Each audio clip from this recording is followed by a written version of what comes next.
বাড়ি হারা হবে, ফসল হারা হবে, নিঃস্ব হবে, সেটা আর দেখতে চাই না। অবিলম্বে তিস্তা মহাপরিকল্পনা বাস্তবায়ন করতে হবে। ভাইয়েরা আমার, আমরা সরকারকে একটা কথা বলতে চাই, ভোটের কিন্তু 2 দিনও পার হয় নাই, জনগণ গণভোটকে ভুলে যায় নাই।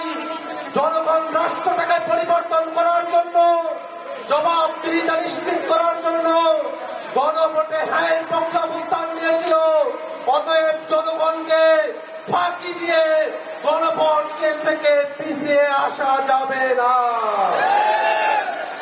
ভাইয়েরা আমার, যদি গণভোট বাস্তবায়ন করা না হয়, তাহলে বাংলাদেশের রাষ্ট্র কাঠামো ওই হাসিনার রাষ্ট্র কাঠামোতে ফিরে যাবে। বাংলাদেশের যে মানুষেরা গণভোটের পক্ষে রায় দিয়েছে, তারা হাসিনার শাসন কাঠামো দেখতে চায় না। ভাইয়েরা আমার, যখন নতুন কাঠামোর কথা আমরা বলি, সংবিধানের প্রসঙ্গ আসে। সম্প্রতি সংবিধান নিয়ে বাংলাদেশের উচ্চ আদালত থেকে একটি রায় এসেছে। ত্রয়োদশ সংশোধনীর যে তত্ত্বাবধায়ক সরকার, সেই সরকারটা ফিরে এসেছে। তত্ত্বাবধায়ক ফিরে আসার জন্য বাংলাদেশের জনগণ সেই 12 তারিখে রায় দিয়েছে। নতুন করে কোর্টের মধ্য দিয়ে যে তত্ত্বাবধায়ক সরকার, সেটা পুরনো ফর্মুলার তত্ত্বাবধায়ক সরকার।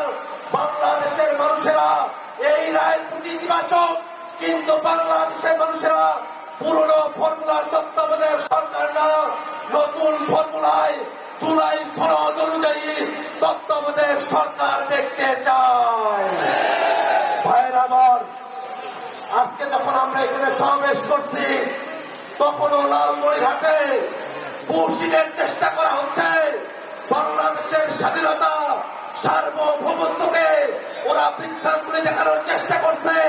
আমরা রংপুরের মানুষেরা বলতে চাই, রংপুর নিয়ে যত ষড়যন্ত্রই করা হোক না কেন, এই রংপুরের মানুষের বুকে 1 ফোঁটা রক্ত থাকা পর্যন্ত রংপুরকে অন্য কোন বিদেশি দাবিদার রংপুরকে দখল করার সাহস করতে পারবে না।